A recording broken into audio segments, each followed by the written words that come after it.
Kia ora, hi there. You're watching the Punters Lounge Live as we prepare you for this Saturday morning, or Saturday afternoon of racing from around New Zealand and, of course, Australia. In New Zealand, it's Group 1 day at Otaki, the Haunui Farm Wait for Age Classic. And at Matamata, our other venue, there's a couple of featured 2-year-old races, with the best of them being the J-Swap Contractors Matamata Breeders' Stakes. Across the Tasman, Caulfield takes centre stage with 3 Group 1 races and of course the $1.5 million Australian Blue Diamond with the Oakley Plate afterwards and the Futurity before it. Here on the Punters Lounge, we'll be talking to all the key players. We've got Lance Noble, who trains Bavella, the favourite in the Matamata Breeders, with also another big chance in the Kaimai Stakes, Prince Jabil. We'll be catching up with the Wexford team and looking forward to hearing from Andrew Scott about their runners that they present on their home track. And we are joined by Ben Ascari and Brad Gray to speak about the racing at Caulfield and Rose Hill, and Brad Taylor, who is the racing manager for the Freedman stable out of Victoria. So there's plenty to get through on the program. Stephen Hunt is an integral part of the Punters Lounge Live. Stephen, good morning to you. What are the big movers for the program today? Good morning, Jason. A couple we're going to target early trading this morning on the Punters Lounge. Heading up to Matamata, their premier day, 100 years of racing celebration on course. Good luck for the club. In race 4, the Slipper, the Group 3 feature. Look, a slight controversial here that I'm going to target this particular runner as the best backed, not just in this field, but up and down the card. The fact that Tiako had 3 runners in the Slipper this year, dominated 1, 2, 3 in betting. But they are going for Equinox, number 3 in betting. Opened at $5.50, Jason. It's now training at $4.80, the son of Exceed and Excel, up against the 2 stablemates of Aotea Lad, Your Deal, who are $2.10 and $2.50 respectively. So just keep an eye on that trading around number 3 in Equinox, currently $4.80, but currently holds 4 times more money than either of the stablemates in one of the features up at Matamata today. In the Central Districts, the Group 1 in race 7, but we're going to target race 8 here as the best back runner in early doors. In the 3 and 4-year-olds over the 2,100 metre journey, I think used to be known as the St Ledger Trial years gone by. Number 7, Platinum Invader, opened at $2.50, Jason, now trading at $2.10. Wouldn't be surprised if it touched a red later on this afternoon, the 3-year-old, as they hope to get this horse qualified for the Derby in 7 days' time.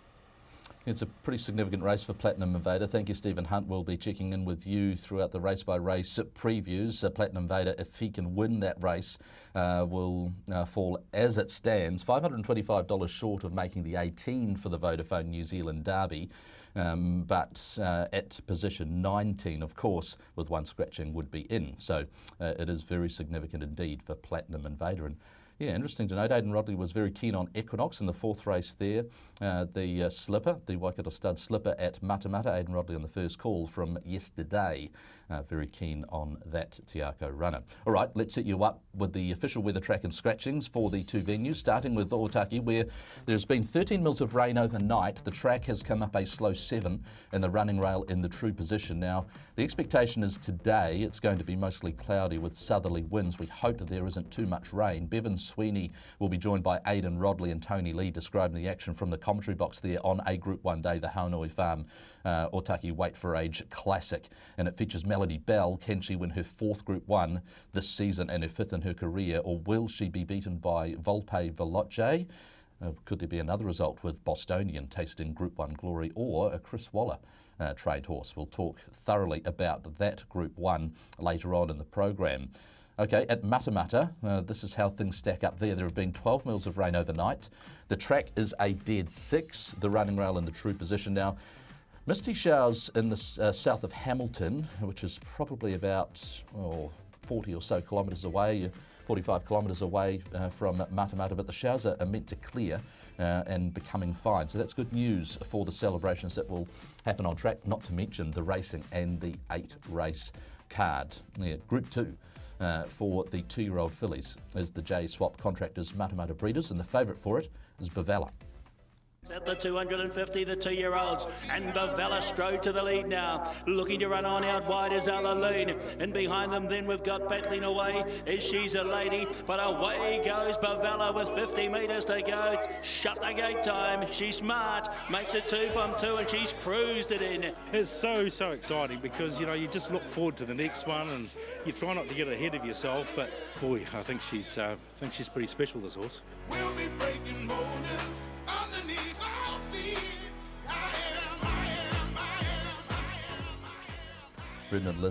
Brendan Lindsay's got 2 super 2-year-old fillies wearing his gold and black check colours. Of course, one of them has already won the Karaka Million in Probabeel. The other is unbeaten in 2 starts, Bavella. Lance Noble trains Bavella and joins us on the phone on the Punters Lounge Live, which is great news this morning.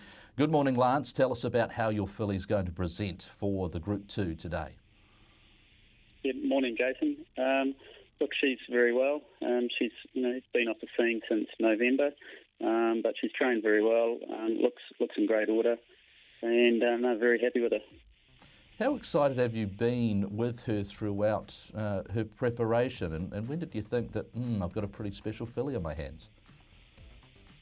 She's probably just one of those horses that was natural from day one. As soon as she was a very quick learner. She had a little bit of an attitude early on, but once she accepted something, she fixed on very quickly. And probably the first time we galloped her, she sort of went, oh, she might be a little bit better. So no, she's always shown and been very professional, which helps the 2-year-olds. Obviously, we're watching her absolutely smash a 2-year-old field at Pukekohe on the 24th of November. It was a dominant sort of performance. What's happened with her between then and now? Yeah, well, she was never eligible for the Karaka Million, being a homebred, so we weren't really keen to push her through Christmas. She actually pulled a little muscle in her hindquarters during that run at Counties, which sort of forced our hand that we had to give her a break anyway. I don't think that's hurt her at all. She's developed a little bit more, and obviously horses are around her will keep improving and developing.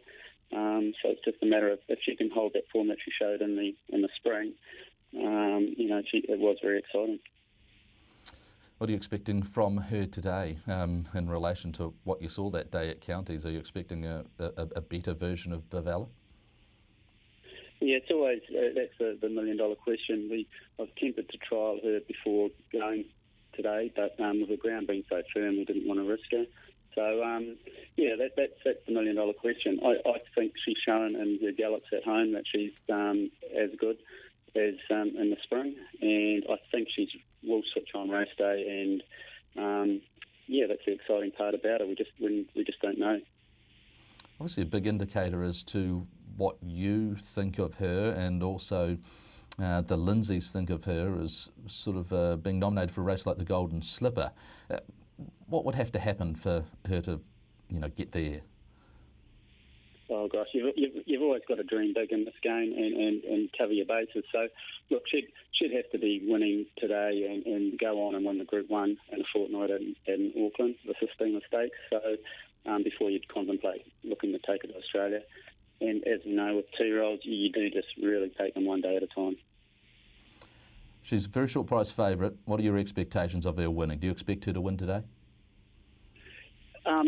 My gut feeling is yes, I think she is capable of winning today, but you sort of can talk yourself out of it a lot of the times. But look, on her performances in the spring and the way she's trained, there is a little bit of improvement in it, but I'd still expect her to be going very close today.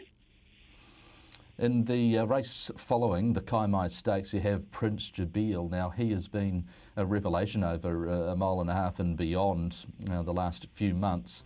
Can you put your finger on what's clicked with this galloper? I think he was just a very slow maturer, physically and mentally, and it was almost when he won his maiden, he finally realised, the penny had really dropped with him, and since that day, his demeanour changed around the stable, and he got competitive.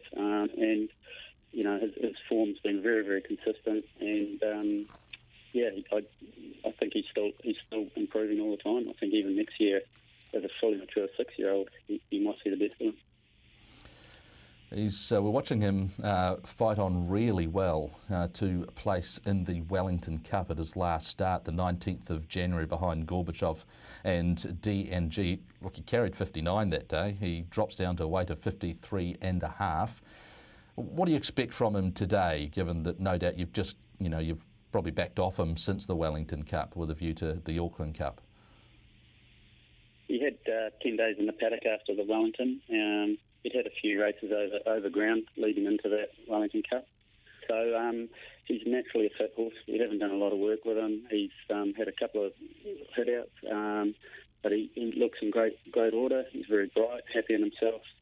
And I just don't know. He's one of those, it wouldn't surprise me if he ran a really cheeky race today. He just looks like a nice race. The dropping back to 53.5 is going to be right up his alley. And with that little bit of freshness around him, you just don't know how he'll go over 2,000. As I say, I don't think I'd be surprised if he didn't throw in a really tricky race. Given that, is he the type of horse, again, like he's sort of raced and raced well, ridden positively? Is that what you're wanting to see today? Yeah, he's pretty. He's a horse that sort of needs to be up there. The barrier draw today sort of says that he will roll forward, and then it's all about the 10-5 of the race, and we're not afraid to, if they really slacken it off, he can just keep rolling. He's one of those horses that enjoys getting into a rhythm, and he can quicken off that and keep running. So we'll leave that to Michael to sort out how the race has been run. But I would expect him to be up in the first 3 or 4 in the running. He's a $10 third favourite, along with Venge Masque for the Auckland Cup, and that's available to bet on tab.co.nz, option 884. Lance, the stable is absolutely flying at the moment. How important will it be for, and how satisfying will it be if Bavella can cap off this little period with success today? Oh, I mean,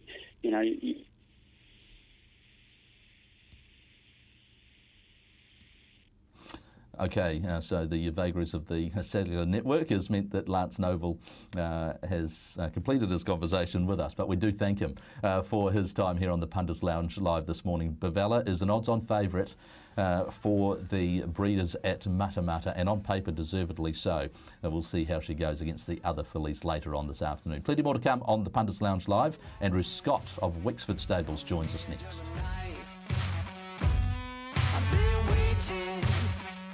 All my life, I feel it in my veins. That's what I'm going to. It's Sir Charles Road, the inside of Ventura Storm. Stride for stride, great battle. Sir Charles Road in front of Ventura Storm, who tries, but Sir Charles Road's too good. Sir Charles Road wanted to nick to Ventura Storm. You can't stop me. Just wrapped to ride a winner for Andrew Scott, particularly Lance O'Sullivan. Watching his replays, I come into this race with some confidence, and I was able to, give him a nice ride, and the horse delivered. It was a great effort. Just a good, tough Kiwi stayer. You can't stop me, 'cause my pain is gasoline. I can't wait. There are plenty of good, tough Kiwi stayers around the world currently racing, and also that have raced in the past. Charles Road last year winning the Group 2 Chairman's, and followed that up with a placing in the Sydney Cup by another tough stayer who doesn't race anymore, Who Shot the Barman. Charles Road went on to place 7th in the Melbourne Cup. We've seen him a couple of times this preparation on a path to the Auckland Cup and potentially more Sydney riches. Andrew Scott is the co-trainer of Charles Road and joins us now on the phone. Good morning, Andrew. You're looking forward to your local race meeting today? Yeah, hi Jason and to everyone, and yeah, absolutely. It's our local, local big day, and I think the club's pretty set for a big day. They've got many big parties and this and that booked, and it's certainly the day that the community comes to the racecourse and enjoys a day out. But fingers crossed the weather plays their part, and everyone can enjoy the day. Looking out the window, how's it looking? Yeah, it looks pretty grey. Look, we obviously had 12 mils overnight, and it probably could only done the track any good. They'll only be getting their toe in and it might be chipping out a little bit, but I don't think it'll bring too many excuses for horses. And no, look, it's pretty grey, but certainly no rain, but wouldn't say it's not going to rain. Looking at the runners that you'll prepare, including Taming the Shoe and Valor Pour Moi. But speaking about Charles Road firstly, how pleased have you been with his preparation thus far? We're really pleased with the way he's coming up and the way he looks and the way he's trained and how he's raced. And his first run back there at Counties was better than what we could have hoped. He really hit the line well over a shorter trip, and then around Te Rapa last start, his performance was very good. They slackened their tempo a fair bit down the back there, and they really went for it at the 700, and he got well flat-footed, and he was sort of down in the worst of it where they weren't winning. But the last 200 metres, he really hit the line well. So, he is racing well, and he's certainly coming up in a manner that would suggest he's in for a good preparation. And his Tuesday morning's work is probably this prep's best. It indicates that he's gone on from Te Rapa, and he's certainly progressing in a manner that would suggest that he's in for a good preparation through the autumn. We're giving weight to Rondinella and Vin de Dance. Look, at this stage of his preparation, given that he has worked well on Tuesday, how competitive do you expect him to be today? Well, Jason, he's a very consistent horse, and he's very, he goes out there and tries his best. And look, obviously he's got to carry 60 and a half. They've got lightweights, up and coming horses, and they're going to be very hard to beat. But our bloke, he's going to get out there and he'll be hitting the line hard. And look, if Rondinella's still got to step up into this class, and she looks like she's going to handle it the way she's sort of progressed. But Vin de Dance is probably a little bit the same. It's not until they try this grade that they've got to compete. And it's a pretty stiff race for both of them to take on first up. But I'm sure they'll be both competitive for sure, because they're both promising horses. But look out, bloke, he's going to run another really genuine race. And look, with the class on his side, it wouldn't surprise us if he ran on by. But he just might be still looking for one more run, And he's a joint $4.50 favourite in the futures market for the Auckland Cup alongside Glory Days, who was very impressive, winning the Avondale Cup 5 to midnight there, $5.50. We saw this a little bit earlier with Prince Jabil and Vengemask, both at $10. Another runner that you've got in the race who, is promised a lot at various stages around the world, and you have it in your tutelage now. The blinkers on today, Giovanni Canaletto. What are you hoping for from Giovanni Canaletto today? Oh, well, we're hoping for a really good performance. We're probably not going.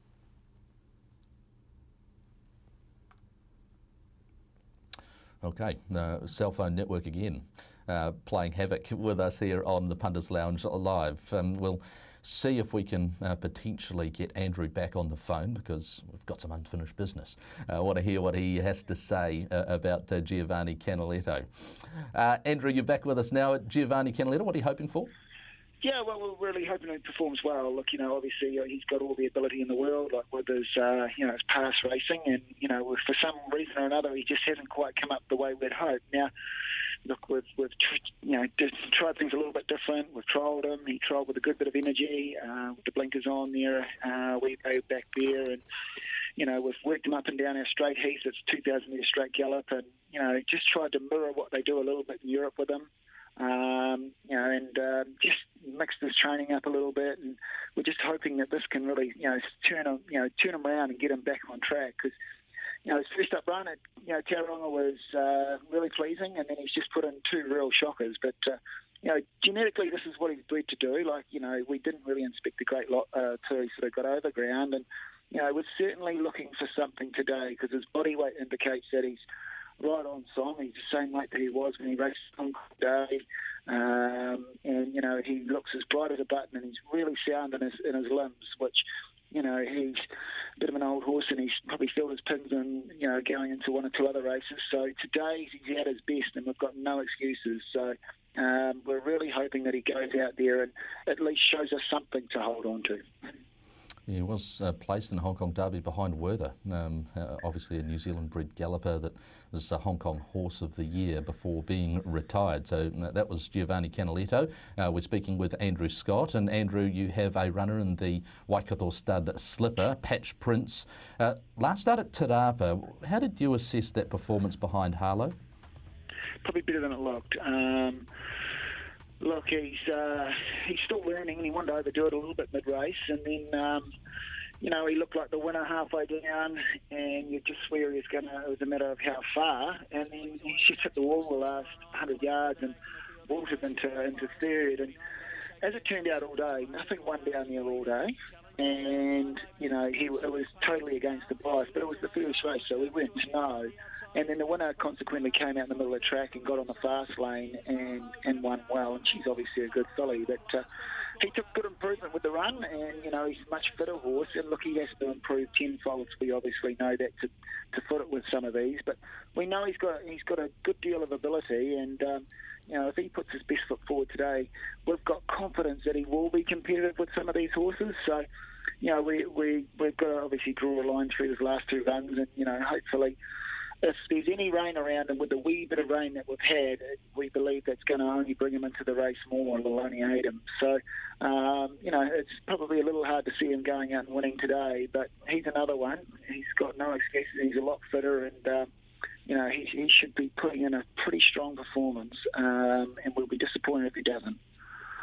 He's one of two colts by Exceed and Excel in the race. Another one trained by Tiako is Equinox, and they have three. What have you made of those horses? I assume you've snuck a peek on the training track and seen those 3 2-year-olds that will form the biggest competition in the race? Yeah, well, absolutely. Look, Craig got off our bloke to ride Equinox, and we couldn't argue about it. It's got the form on the board, and it's obviously a very promising horse. And the done deals are flying. The one of Tiako's, and there's no hotter stallion around at the moment than him. And that horse put in a great performance in the Karaka Millions. And I think every horse has got a case in the race. It wouldn't surprise me if any one of them won. So, look, it's a good lineup of colts, and it's always a good race, and always a good horse comes out of the race. You've found in the past, so there'll be no exception this year. Team Wexford's best of the day, Andrew. We'll put up the book of runners that you have that you'll present today. You've got Taming the Truth, Patch Prince, Charles Road, Giovanni Canaletto, Velo Pomois. Who would be the best? Probably our best chances in the first and the last. Taking the shoe with a hood on for the first time. What meets a field that she looks pretty well placed in, and she's been running pretty good races, and just probably with the hood with a little bit of a toe in the ground today. She does appreciate a bit of give in the ground. She's a promising staying filly that should run well today. And look, Volley Pourmois just pulled a heel for last start there at Ellerslie, and you could pretty much draw a line through that. And if you go back to her two starts prior, they're very good performances. And if she relaxes well through the first quarter of the race, she'll hit the line really hard. So they're probably our best two winning chances. But the horses in the middle, well, we're expecting them to run well too. Thanks very much for your time, Andrew Scott, who trains with Lance O'Sullivan under the Wexford training banner there, joining us on the Punters Lounge Live. So there's a look at some of the key runners from Matamata. Looking forward to previewing the Group 1 card at Otaki. But next up, we're joined by Ben Ascari to discuss Blue Diamond Day at Caulfield. I was made for this. I show the world I'm stronger. Prove it to 'em I'm a fighter.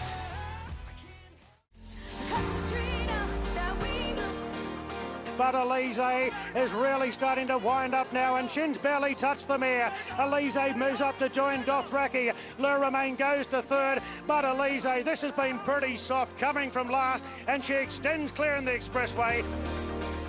Nature Strip goes for home, 150 metres to go, 3 or 4 lengths in front. The jock looks at the big screen, it's going to bolt in. Nature Strip, 3-4 Jungle Edge, and a real speed demon. Win number 9, Nature Strip, canted in. Here comes the wall. Secandra Bad. Night's Watch and Avilius is weaving through now. Secandra Bad, Avilius and Night's Watch go up together. It's Avilius moving up to Secandra Bad. Avilius in the shadows takes the lead. Too Classy and Avilius a half length Secandra Bad.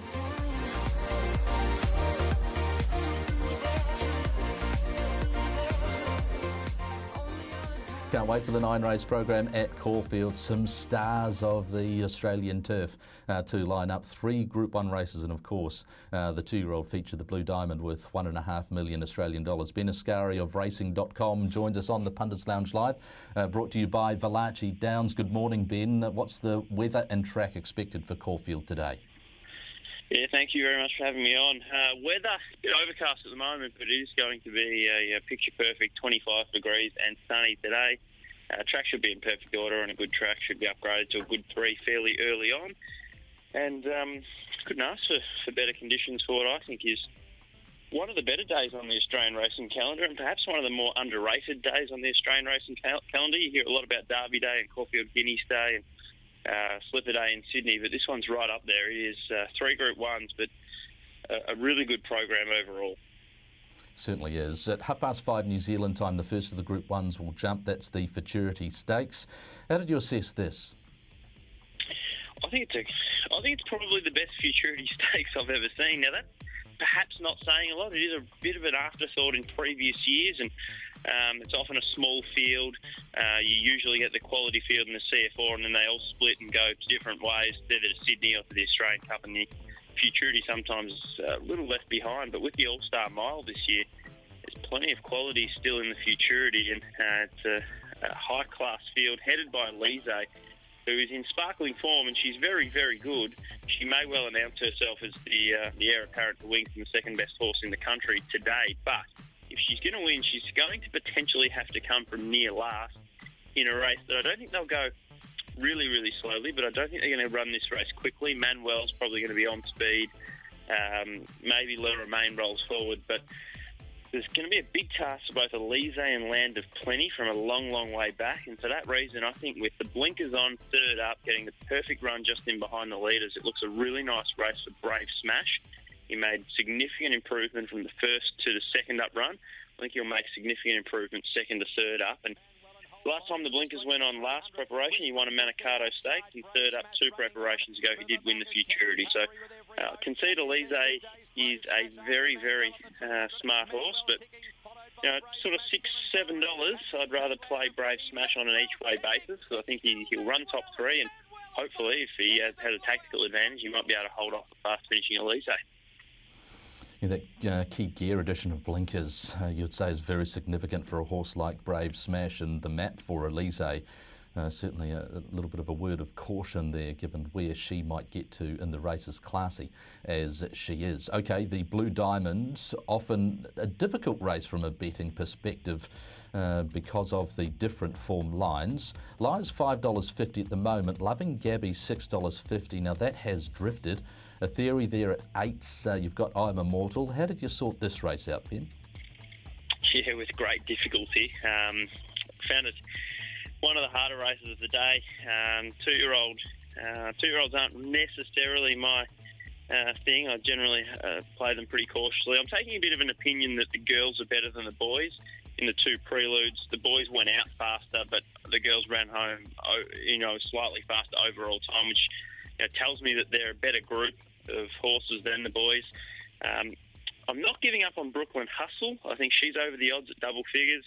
She was a little disappointing in the prelude first up, but she got a little lost around the turn. I think she went into the race underdone, and will take plenty of improvement out of that run. And I'm going to have something on her at the double figures. And I think they're going to get out to a silly price on Loving Gabby today. She had the vet test during the week.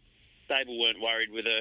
If you back the stable in, you might end up getting $7 or $8, or perhaps even a touch better. And her debut win was pretty impressive, and you'd only imagine she's got further improvement to come. So I'm thinking Loving Gabby and Brooklyn Hustle would be the way I'm playing the race, but it's not a huge confidence race for me.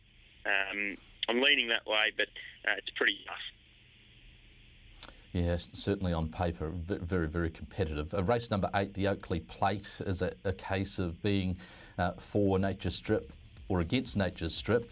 I suppose every race you can pick out a runner to say that, but he seems very polarising as a horse anyway. He sure does. For a horse with his talent, there seems to be a lot willing to line up and knock him, particularly after the race. We don't see too many of them pre-race putting up a price for us to back him, but there are plenty willing to tell you post-race that they knew he was no good. He's a serious talent. I think he's the horse to beat, as the market would suggest. I've got him on top as the one to beat. He wins his race early, and he wins his race in the middle stages, running blistering sectionals to just get his rivals all completely gassed trying to chase him. I did think the right race for him was the Lightning, but I still think he's good enough to win an Oakley Plate, even with the handicap conditions. The danger, I think, and if I'm playing quaddies or multiples, etc., is Eduardo. Had Nature Strip not been in the race, I would have been very keen on Eduardo. His trial at Cranbourne suggests he might have made natural improvement from last preparation, where he was already a Group 2 winner, rising quickly through the grades, and he probably has further improvement to come. So Nature Strip, the one to beat. I'd be including Eduardo in all the multiples, quaddies, etc. So they're the two for me in that race. It's a 9-race card. We might as well start from the very first race. What can you give us to get the ball rolling in terms of your best?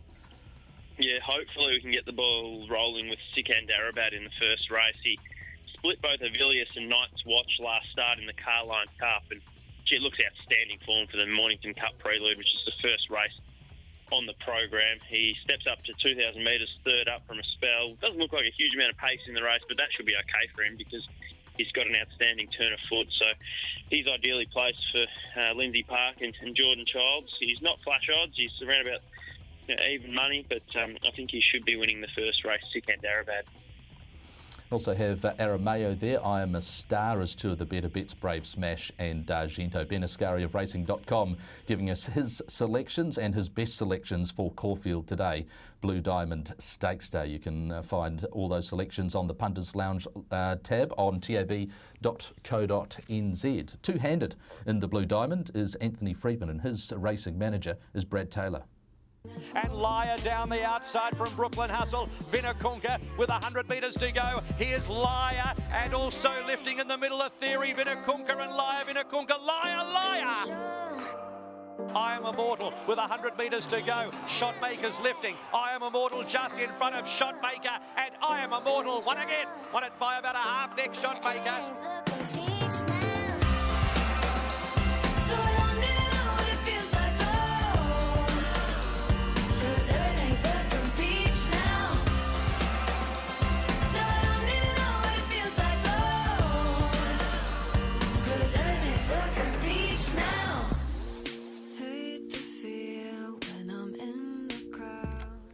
Brad Taylor is the racing manager for Anthony Friedman, and the stable saddle up 2 runners for the Blue Diamond Stakes this afternoon at Caulfield. Brad kindly joins us on the phone right now. Good morning, Brad. How do your 2 horses look before the big day today?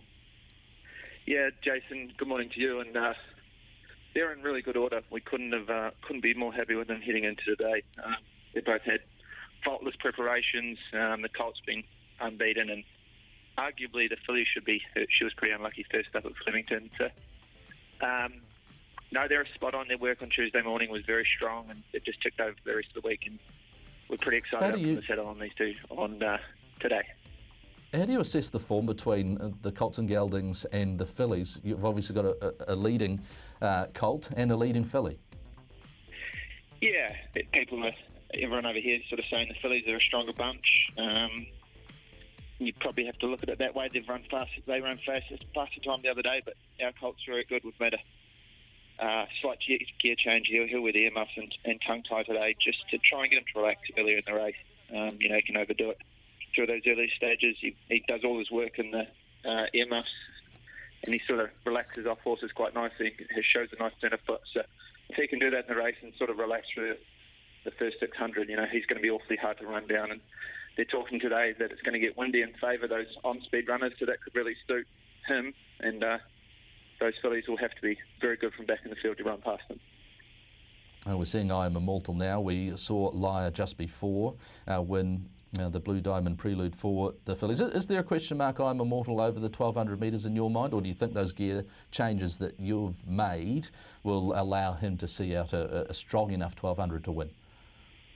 The way he works in them suggests that the 1,200 won't be an issue. You know, he's a very big, strong colt. You know, he's always the one that stands out in the mounting yard. So, yeah, if he does relax, I don't think the 1,200 will be an issue. If he tends to overdo it, like he has in his first couple, then there's certainly going to be a small number of question marks there at the end. But nothing's got past them yet at the trials or on the races. So it's, as I say, it's going to take a good one to get past them. Speaking about Lyre, also wearing the Godolphin Blue will be a Theory. Now, Lyre beat a Theory when they last met. What's your feeling on those two Godolphin runners? How are you sort of lining them up? Yeah, Lyre's always been a filly that we've had a big opinion of ever since she came to us from day one. So we weren't surprised to see her do what she did last time.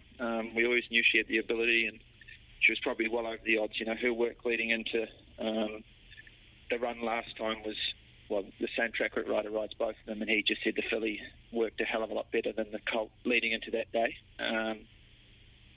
So we're expecting a big run, and she got all favours. You know, she got a nice run behind the other Godolphin runner and put them away.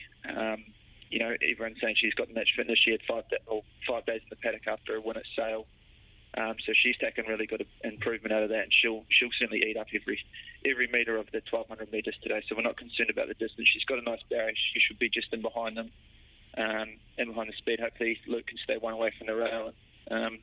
You know, she's probably going to be in front of horses like Loving Gabby and Brooklyn Hustle, and if Theory's drawn wide. So reading between the lines, I think they'll probably go back from that barrier today. So they're all going to be behind her, and they've got to run past her again. So, you know, they're both very, very good chances, and as I say, we're pretty pleased to put the saddle on these two. Okay, we need you to split them though. Who's the best of them? I've been asked this question a number of times this week. Come on, pal. My head's saying the filly, my heart's saying the colt. Their work on Tuesday morning was very similar. Like, you couldn't really split them off their work. A lot of people, you know, there's a few there watching, and they sort of probably said that the filly was visually better to the eye, but times didn't split them at all. They ran pretty much exactly the same time. So, you know, the filly's going to eat up the 1,200, and the colt's, if he can relax, he'll find it. He'll run it out strongly. So if he does relax it, I think the colt will be very hard to beat. But you know, if they attack him in front and they do go hard, then I think the filly will be getting over them strongly, and I think it'll take a very good one to run over the top of her from behind. How comfy is that cushion on the fence there? I suppose the key question is, what are you going to be wearing to the track? Your colours, because what you wear to the track often indicates a horse that wins. Are you wearing Godolphin blue, or are you wearing more black and pink? Well, Lyre paid for a new suit and tie the other day, so I've gone the neutral colour today. Brad Taylor is the racing manager for Freedman Racing. Appreciate your time. All the best with your other runners on the day as well. You've got Ambitious and also Super amongst others, and we look forward to seeing Shoals when she returns to the races.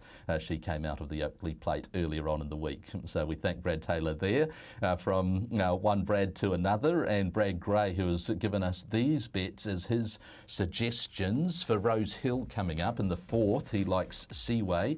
Kieran McAvoy also riding Savatiano as Kieran, and that's in the 7th race. And race number 8, Tangled, is one of Brad Gray's suggested bets. That's at $4.80. So race 4, 7, race 7, 10, and race 8, number 11. Good stuff. Look forward to the racing across the Tasman, but we hone back in on the racing here in New Zealand on the other side of this break. Don't go far. Just try and stop me. I'm gonna push it harder, gonna climb up higher. It's like I just can't miss.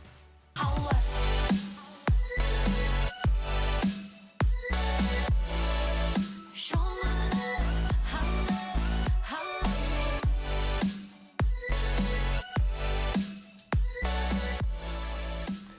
love, The scenes at Matamata for Matamata Breeders Day, brought to you by J Swap Contractors. You're watching the Punters Lounge live, and Valachi Downs in partnership with us for this Saturday morning preview. Brendan Popperwell is hosting the action there on the Group 2 race day at Matamata. Tell us what you're seeing with the weather, BP. Are we hopeful that it won't rain? Hopeful, yeah, I think that's a good word, Jason. I think we've had the bits and pieces of rain this morning. Obviously, overnight, 12 mils of rain did fall, and it's still very muggy. And yeah, hopefully, I think we might have seen the last of the rain. That's what the forecast is telling us as well, Jason. So let's play that card. And so far, since arriving on track, and probably for the last hour or so, Jason, it hasn't rained. It is looking to try and clear. So yeah, we'll roll down an interview very shortly with Stoke News student Alan Coles just to talk around the track condition and the day in front of us. Well, Alan, weather conditions, I suppose, look, obviously the region's needed the rain that has fallen, but just in terms of our race day here, how much has fallen and where's the track sitting at the moment? Yeah, look, it was a dead fall yesterday afternoon when I had a look at it, and it was in perfect order. Unfortunately, the 12 mils of rain overnight has taken it out to a dead 6, but it's still in great order. It's got a really good solid grass on it, and look, the possibility is the forecast says no more rain today, so it could improve a point. It just depends whether we get a bit of sun and a bit of breeze. Yeah, and that's the key part to it, isn't it? Obviously, still a little bit threatening at the same time as well, but everyone seems pretty happy with the condition the track is in at the moment. Yeah, they are. You know, they got a horse or two on it this morning, you know, and they've come through it good. You know, they're just getting into it. But I certainly think if we do get some sun on that, it could improve back to a dead 5, possibly. We'll just have to judge that through the day and see how it plays. Yeah, so that's the word around the track condition, Jason, and I think it's just safe to be able to look for horses that are just looking for that little bit of forgiveness in the track that will maybe improve their performance throughout the day. And I think there is a number of horses that sit on that sort of cusp of looking for dead track conditions to be able to help their performance here this afternoon. Good stuff. Let's rip into the preview for the 8 races. Stephen Hunt is with us in Petone. Stephen, race number 1. We've got a $3.20 favourite. What can you tell us? They're pretty keen on one of the locals, should I mention, Jason. Number 7, Taming the Shrew. Blinkers go on. We heard from Andrew Scott earlier in the show that he's pretty keen on this individual, a 3-year-old filly, to take on some of the older horses here.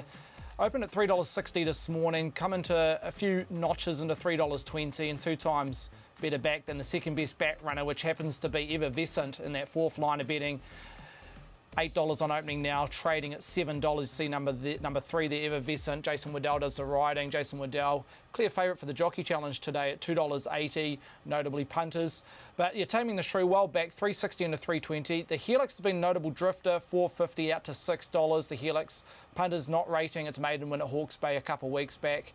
And a little bit of specking around Vainglory at $23, currently a losing result. And also number 4, Zar Wanted, not a flash striking rate around this individual, but 23 into 15. So best back runner though, the local, Taming the Shrew. Okay, here's the Form Pro speed map for race number 1, formpro.co.nz and formproratings.co.nz. Lowrider and Zar Wanted, potential go-forward horses. You've got Vainglory there, Alright Guru and Pursued. First race over 1,600 metres. Brendan, how did you see it?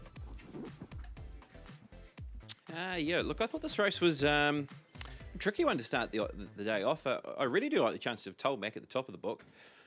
Gee, this horse was superb 2 starts ago when rattling home and getting very close to winning, in fact, around Ellerslie into 3rd position. Of course, that was the race where Prix de Feu was the winner, but then was relegated, and Ripper Eagle was presented as the winner. So let's take you back to this run, because this gave you just maybe an indication that could he be a sneaky derby chance? He was then beaten last Saturday in the Avondale Guineas, where, look, he didn't get a lot of favours in that race. He was a horse who got back, and he was wide throughout. So, look, they've brought him back to the 1,600 metres.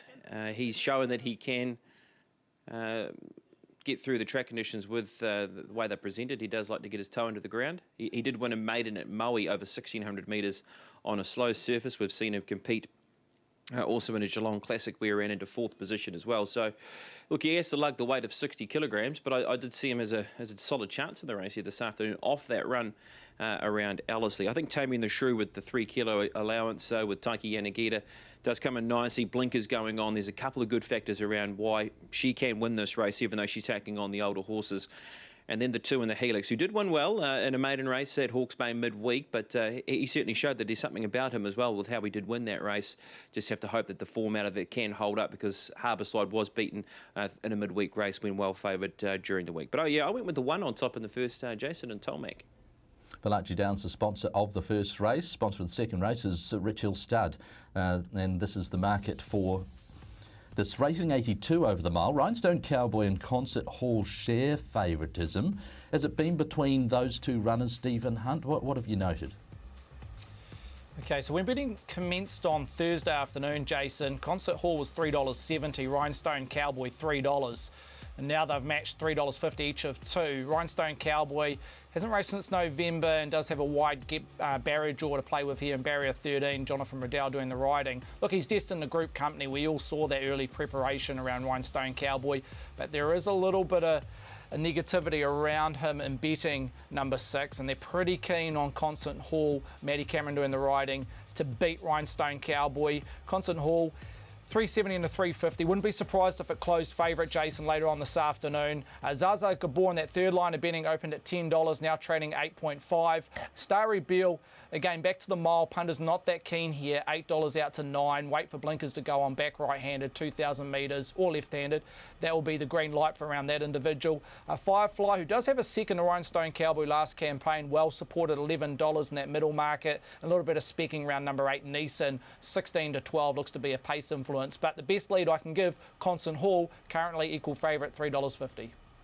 Okay, how about this race and the map for it? You've got Rhinestone Cowboy drawn out, and you can see there in the yellow Rhinestone Cowboy.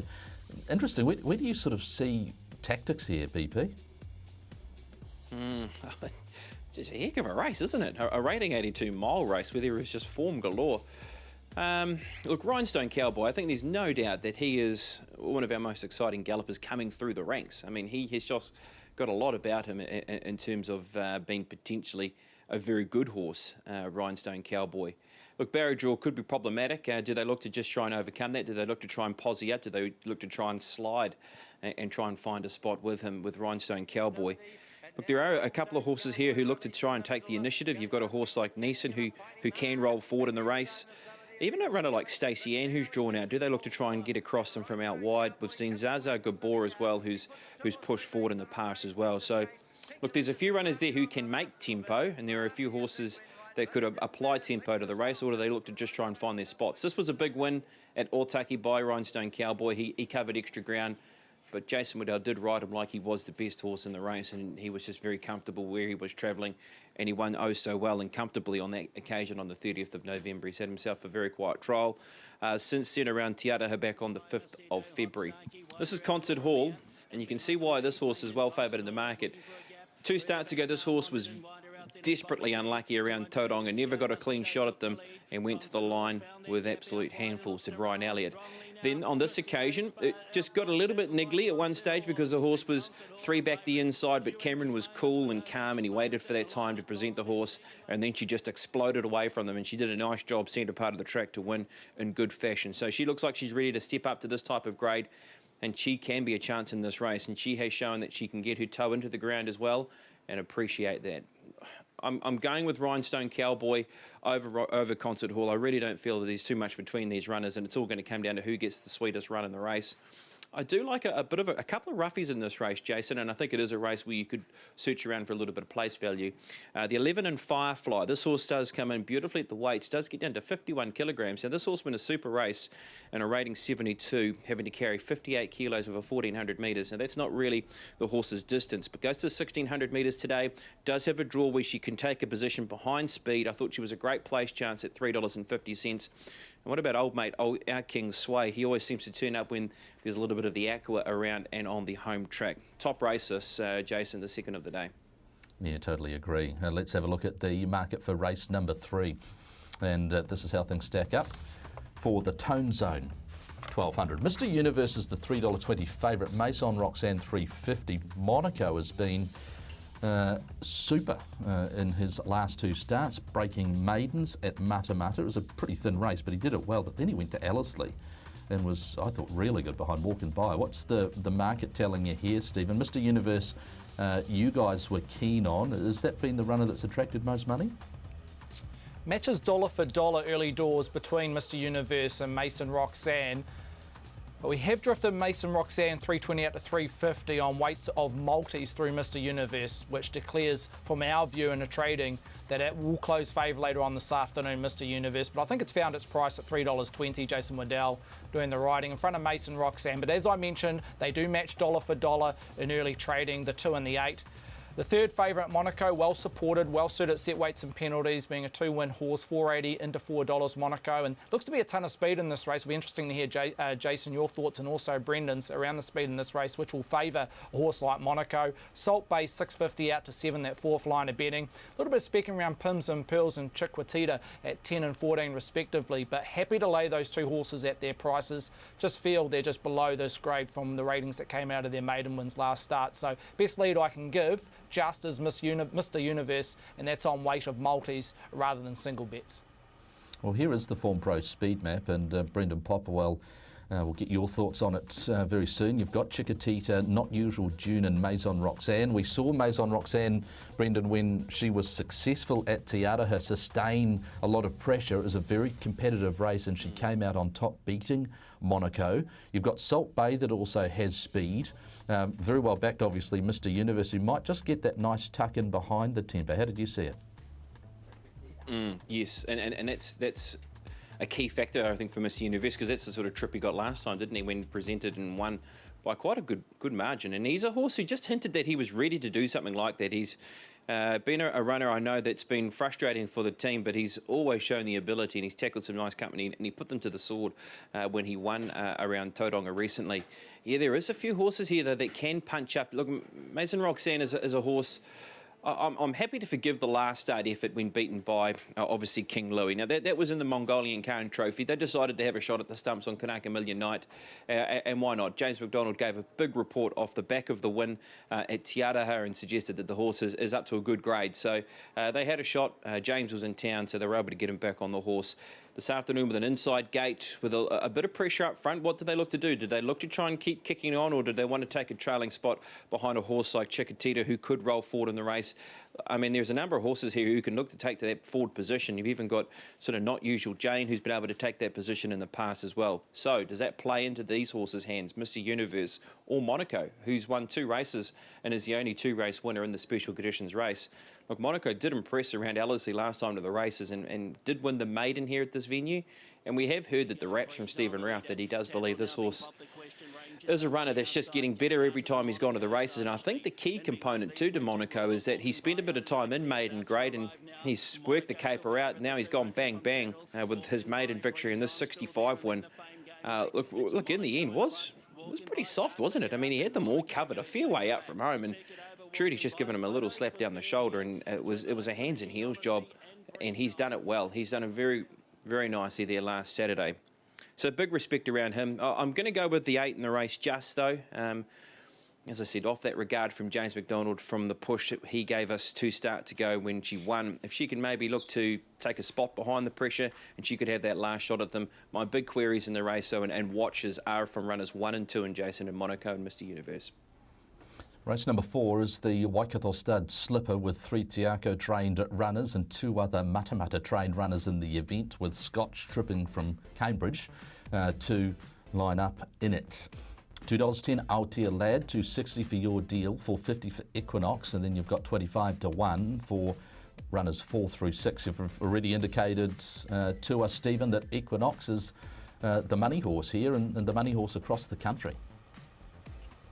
Yeah, absolutely, Jason. They've identified number 3 Equinox, 1 start, 1 win, son of Exceed and Excel, up against a couple of stablemates who do have a bit more ring craft and experience when it comes to race day, and Aotea Lad and Your Deal, who both come out of that Karaka Million running 2nd and 3rd respectively. Aotea Lad, $2 out to $2.10. Your Deal, $2.40 out to $2.60. Equinox at the top of the show, Jason, I mentioned $5.50 into $4.80. Top Fluck $5.50. It's even been moved since then into $4.50. So the money continues to flow for number 3. in Equinox, $4.50, and just not sure where it's going to end up in a race that we're not overly confident in terms of these juveniles at the best of times. So it might be just a follow money trait around Equinox, and it could get below $4 on race start. Between Altia Lad and Your Deal, they do match dollar for dollar, so pretty even round there, and Moriaki at $26, well supported, but that will be a winning result once multis flow through. So clearly best backed is number 3, Equinox. Oh, I find these races so difficult to assess because, look, this is the speed map. And even though it's a small field, there are a number of things that could happen. Scott's shown to have some sort of speed, but it would be a shock if one of the 3 Tiako trained runners on the inside of it doesn't push up. And then you've got Moraki, who showed excellent speed at both trials and at Te Rapa on debut. Over to you, BP. Well, I mean, first of all, I think we've got to really stand up and listen to this move around Equinox. Look, certainly out of the 3 Tiako runners that were in the race, and when he was positioned at 5.5 in the market, I'm sure that's what's tempted many into thinking, well, probably can have something on the 5.5 and then just see what happens during the day. And look, if you are sitting in that position, you are sitting in the box seat now because you've got a great chance to be able to try and pick your way either between the 1 and the 2 as your biggest dangers in the race and still make money out of the event. So it's hard to go past the Crack a Million form, though, isn't it? Look, it has stood up in the past with this particular race, and look, we even go back to last year, for instance, and Sword of Osman, who did win this race last year. He was beaten in the Karaka Million, and he came out and he impressed. So let's take you back to this race, and Awatea Lad and also Your Deal. These 2 runners finished into 2nd and 3rd, respectively. Of course, Your Deal was a dead heat 3rd with Appellant. So if you line this form up and with how Probabeel did deal to the rivals on this occasion, but the key factor I think too for Awatea Lad is that this horse did run a cracking race behind Whiskey Neat as well when taking ground off that horse in the Eclipse, and has shown that the horse can get the toe into the ground. Now we are rated at a dead 6. Likelihood of any more rain, look, it's overcast, but I think if we'd probably pushed out to a little bit further than that, then would be more firmly in the runner at the top of the book in Awatea Lad because it did win on a slow 8 surface.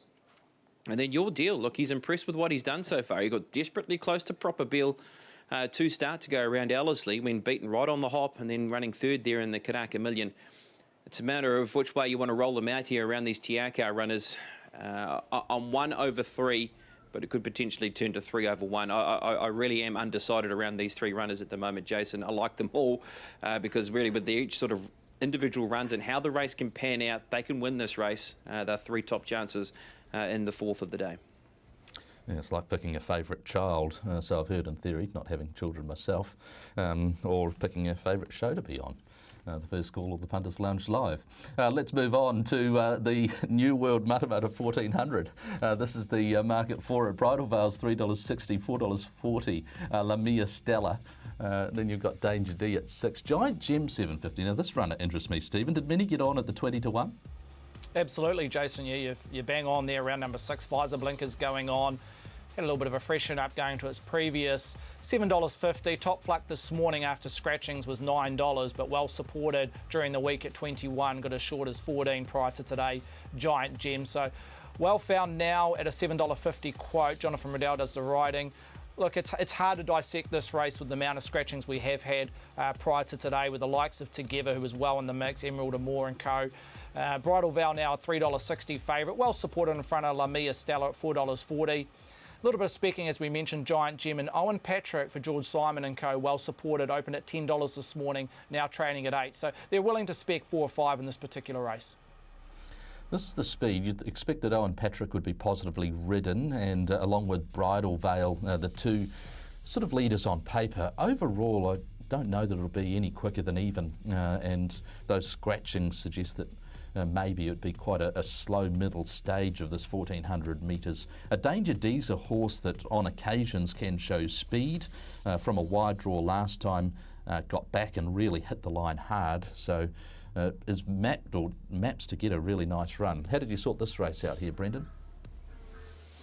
Yeah, look, I do like Giant Gem. I'm sure the bookmakers are happy that Together's not in the race because judging by how that horse was moving over the last 24 hours, they were piling it on. But yeah, around Bridal Veil and Owen Patrick, they do look like that horses that can position up. I thought Giant Gem with the forgiveness in the ground really comes into the race now. Is a horse who is drawn in barrier number 3, so can get a spot where you'd hope wouldn't get too far off them.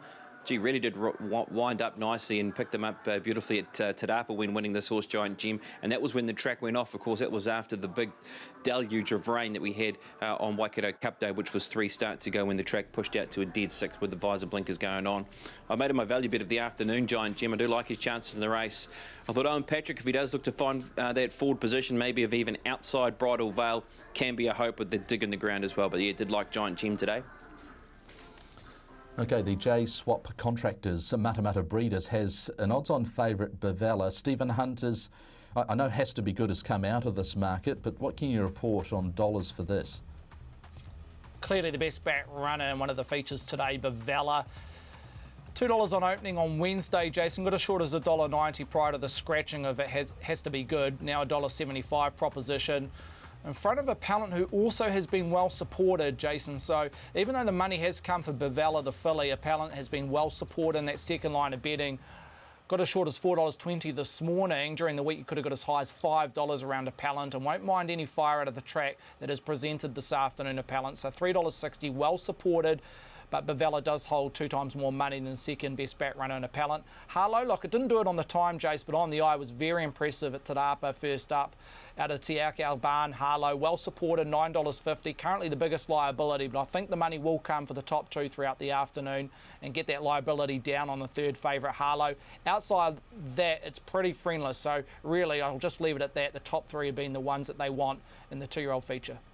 Often on this day, with the rail in the true position on a good track, it's not easy to make ground. They run slick time up front, and so the rail is the place to be. How things will transpire, given there is rain, makes it rather intriguing. You can see there very clearly the shape of this race with the speed on the inside and horses that often get back. I know a lot of these horses are lightly raced, but in the limited careers have got back. So, look, Beauty Diva, you'd expect Bavella to lead.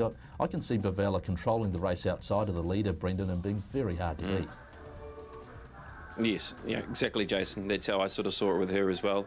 She can take a beautiful spot from her barrier draws. She can be in the gun spot, and really she could produce and still be unbeaten by the end of today, you'd imagine, because before Probabeel did what she did, sort of post-Christmas, this horse was certainly that early yardstick 2-year-old, wasn't she, in Bavella, with how she dealt to her rivals at Ellerslie, and then with what she did at her next start to the races. Of course, that was in the Splice Construction.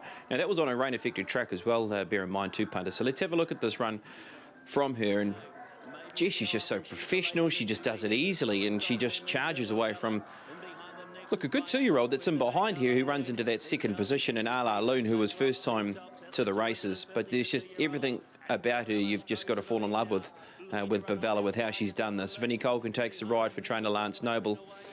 Ala Loon's done some good things after this race as well. Look, you consider what she did next time to the races. She ran 4th behind Whiskey and Eaton. Her run in the Karaka Million as well when she finished into 6th position.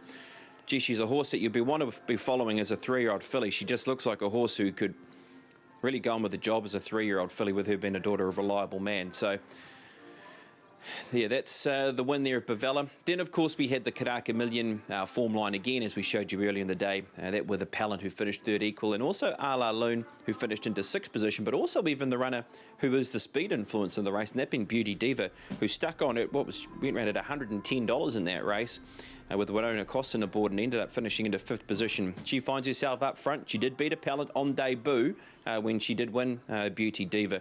Went 2 over the 1, threw the 8 into the mix in Harlow. I think you've got to respect the Jamie Richards local factor with how she did win that race, and with the blinkers going on, and Ala Loon number 4. It's a really good line, Ala Loon, isn't it? And Bavella when they last met, because we've seen Ala Loon reel off some really good closing sectionals, and Bavella was stronger than her, sitting closer to the speed at Pukekohe on a rain-affected track. So it just highlights the quality of the favourite for the J Swap Contractors Limited Matamata Breeders, and well-backed also Appellant out of that Karaka Million. Okay, to the Kaimai Stakes, and it's brought to you by Mark Ewan and Associates. Rondinella, $2.70, Vinda Dance, $4.40. What can you tell us here? Is it between those two, or have you had money for Charles Road, Tiptronic, Prince Jabil? Yeah, they're pretty keen on the top two here, down in the weights, and Rondinella, Vinda Dance. Rondinella, $2.90 into $2.70. And Vinda Dance, who can only improve from its first start run over 1,800 metres a few weeks back at New Plymouth. $5 top high there, now into $4.40, well supported, but just down to dollars. Rondinella holds 5 times more money than Vinda Dance, but Vinda Dance, as I mentioned, well supported. Tiptronic, $7.50. That was its opening one, got a short of $7, but back out to 7.5. Charles Road, now $8. Got a short of $6 on opening on Wednesday. Could even start in that double figure line. It is cold, Charles Road. Look for it in 2 weeks' time in the Auckland Cup. A little bit of specking around Prince Jabil, 11 into $8.50, and watch this space. Currently a losing result at 23. So, look, but overall they're pretty keen once again in these feature staying races, the listed Kaimai Stakes, and down in the weights, and that's where Rondinella and Vinda Dance find themselves. Doesn't seem like there's going to be a great deal of tempo in the race. This is how Form Pro presents the map. With speed from Shadow Fox, you'd think Tiptronic would push forward. Camino Rocoso can, same with Lady Amadeus, and then you've got these horses like Vinda Dance, Prince Jabil, who can go forward, and they sort of be having jockeys, I suppose. Michael McNabb and Matthew Cameron, Brandon Popwell, who'll be searching for sort of 4th, 5th position and running line, you'd guess. Yeah, look, I think, look, Shadow Fox is the obvious leader, isn't it? I thought Vinda Dance could take a nice spot from the barrier draw. There's a nice opportunity to be able to sort of get 1 off, 3 back maybe with that type of runner in Vinda Dance. I thought his first up run was terrific around Taranaki, and with him being second up, he's a Derby winner, of course, from nearly this time last year. And so he should be a big improver in the race. Look, Rondinella is a horse who's having a shot at the stumps today, and look, this could lead to bigger things as well. So this is her biggest test to date, but gee, she impressed with how she did put them away when she did win around Te Rapa. Let's go to the Group 1 form first of all, and this is the Herbie Dyke, of course, with Tiptronic, who ran out of his skin, didn't he, to be able to finish into second. In fact, we'll go to the Rondinella run first of all. So we'll go to Rondinella when winning on this occasion. And look, she won so easily on this day. August edition was also in the race. Very flash. I'm sure he would have been hoping that it would have kept raining overnight, and it might have even brought him more into the race. But she just deals to her rivals here. And we know how highly rated Roger James has spoken about this horse. Look, he's mentioned her and Silent Achiever in the same sentence, not in a different paragraph, but in the same sentence. So you have to stand up and listen to what he's said around her since last year, basically, when she was a 3-year-old filly. Look, here's the Group 1 form, and it's with Tiptronic, who was able to take over on the point of the bend, and he's given an almighty big sight. And in the end, it was the same Quinella as the Ritual, where he ran a cracking race in that. Don't know what to make of what happened in the Thornton. Things happened. He copped a really bad check when he was trying to mount a challenge into the race. But he was super here, and look, they have spoken that he's a horse who's needed to get up to the 2,000 metres to show his absolute best. He showed it here. He grabbed himself a Group 1 placing, and then Charles Road. He's forever working home, and he's just looking primed and ready for possibly a tilt towards an Auckland Cup, with that him finishing into 4th position. I can't get past the run of Vinda Dance, so Jason, and the form around him and him being second up. I'm going to lean towards him just in the race in front of the 10 and Rondinella.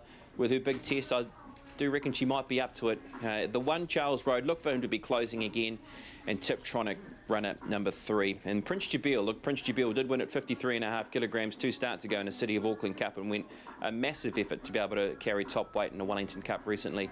You can understand why there's been a little move for that horse. But yeah, I was pretty keen on Vinda Dance. Certainly by race number 7, everyone will get a fair idea as to how that track's playing, because if the inside is off and sweepers really come into play, well then of course that enhances Rondinella's chances. We saw her how brilliant the burst was to win at Waikato last start. The Westbury Waikato Handicap is the 8th and closing race on the program. 7 runners have come out of this, with half of them starting in other races on the day. Lady Painton's a $4 favourite, $4.40 Poppy Star, $5.50 for both Velo Pour Moi and Jimmy Rocket. Doesn't seem an easy race, Stephen. A quick little lead here from you, if possible.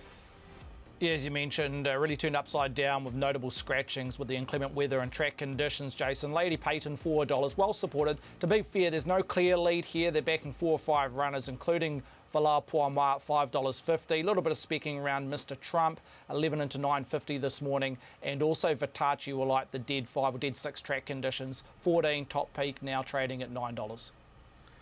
Okay, so here is the map for the 8th, and you've got 4 horses that are earmarked to go forward, including Red Dynamo Joe Cargo, Mr. Trump, Lady Peyton. Can you give us a get-out horse to back in the last year, Brendan?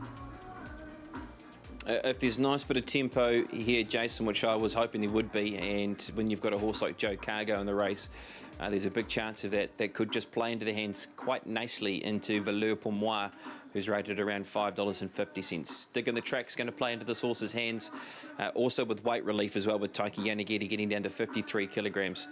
I was keen about her chances here in the last. I've marked her as my best, in fact, on the program, and marked it as my top selection in the last. So went 11 to beat 5 with that concert hall form around Lady Peyton, who did finish into second position when last presented to the races. So yeah, went with Valeur pour Moi in the last. Okay, let's have a look at a strategy for our meeting before we get down to the Group 1 action out of Otaki. So best bet on the card, I'm going to go to Valeur pour Moi in the last race on the program, race number 8, rated at $5.50. Giant Gem is my value in race number 5. Strategy will go... Oh, whoops, I've done that around the wrong way, team. Sorry. It should have been 30 to win on Valeur pour Moi and 10 each way on Giant Gem. That might have been my bad this morning, sorry. So 30 to win Valeur pour Moi, 10 each way on Giant Gem, with that being the each way.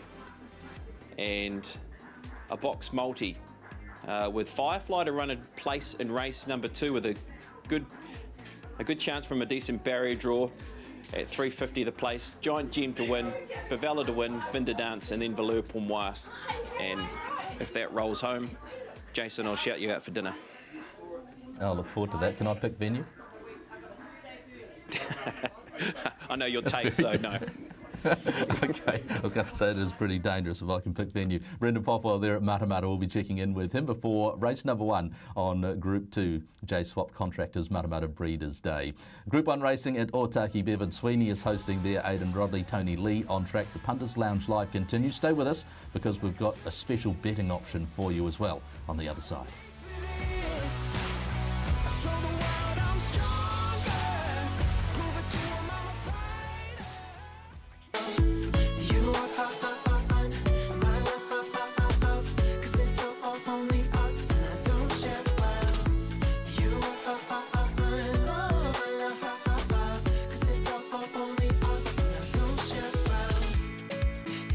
I can hardly see.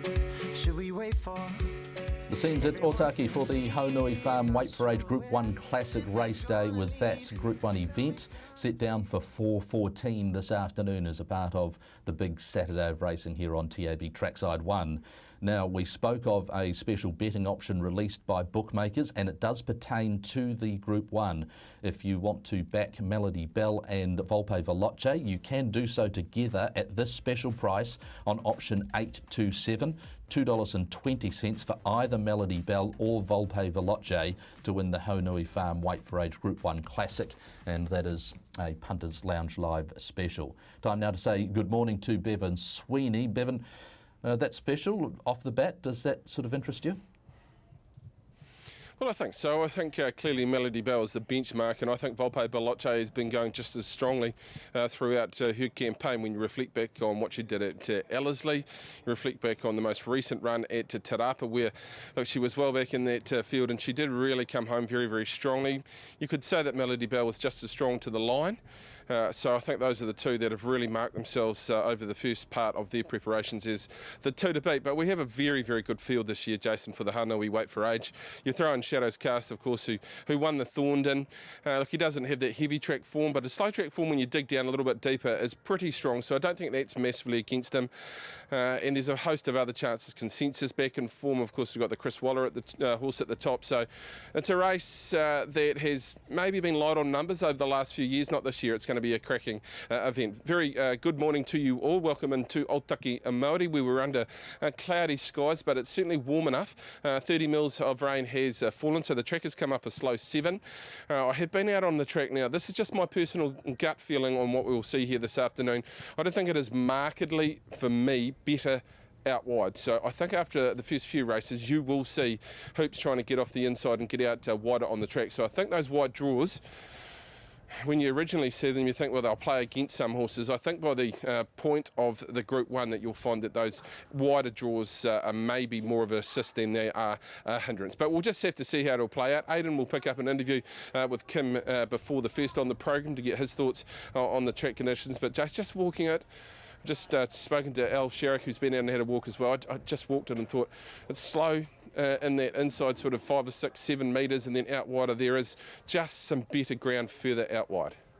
It's interesting information. Thanks for that, Bevan Sweeney there at Aotaki. Of course, we welcome Larry Cassidy and Michael Carl to Aotaki today. They have mounts in the Group 1, Endless Drama and Bostonian for Chris Waller and Tony Pike, respectively.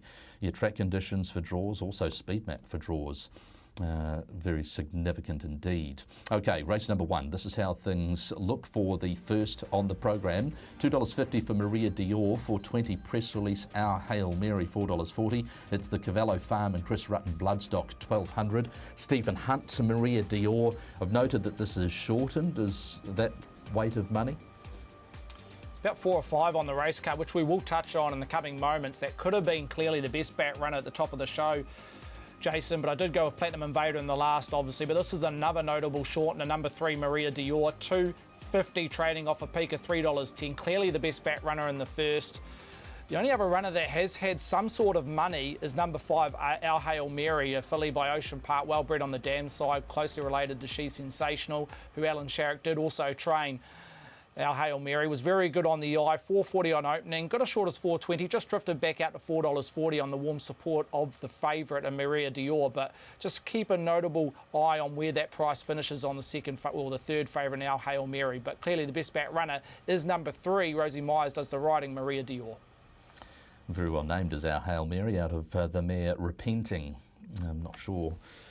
We'll save that for Sunday, maybe. This is the map brought to you by Form Pro. Maria Dior, one of the horses that you'd expect to go forward, although there's a bit of speed inside her. Wings, Capelin and also Press Release. How did you assess this first race, Bevan Sweeney? Well, I agree with what we see there. Capelin, Wings, I think they push forward, and I'd be surprised if Maria Dior does not go up and lead. Go past those 2, and that should give Press Release a pretty good sit in the race. You'll see Our Hail Mary, Floral Belt and Platinum Mamselle all getting back. Whether Capelin and Wings can go on with it is a question mark for me, so that leaves Maria Dior out there, ready to be shot down. But she is a pretty good mare, a filly this by Rip Van Winkle. She broke 34 seconds home at Trentham at her most recent run, and although beaten 2.5 lengths behind Cavallo Veloce, it wasn't a bad effort. She did a lot of the donkey work in this particular race, and a couple got a soft sit on the big wide open track of Trentham, which is markedly different to Aotaki Māori, which you have that tight turn at the top and they can be off and gone and stealing a bit of a break. And I think that's what Maria Dior will do here today. This was a pretty strong sort of form race, and I thought she was brave enough. She shouldn't be unduly hindered by the slow track conditions. I thought she'd put herself there and should get a very soft run in the race once she clears those inside 2 runners, which I think she should do pretty comfortably in the run to the line. She's smart, but there are some nice horses here. Press Release was very good winning over Wallaceville. Now, hard to really frank that race up. I don't think it was overly strong, so you'd expect it to win there. So it's got to step up today. This horse did something in New Plymouth which is pretty difficult to do. It's a lovely, lovely filly by Ocean Park. It's got a fair few gears. It got back on the inside here at New Plymouth, and so it had to be pretty good to pick them up. And once we got this horse out to the centre of the track, it really flattened out nicely. I spoke to Alan Sharrock through the week. He really does rate this horse. He thinks it's going to go through the grades pretty quickly. So you'd expect a run from this horse if they get reasonable sort of tempo, which I think is a question mark with Maria Dior getting there and maybe pulling up stumps for a period of this race. This horse can really fly home late. I am going to go with Maria Dior just because it'll get first use of the track, so the rail probably okay. It'll push forward, land on speed, and the two just in behind it in Wings, I know there is a bit of ability there. The trial was good. And Kaplan, who's got a bit of speed early, I'm not sure they can push on past Maria Dior. So that sets up for those behind it to try and make a run.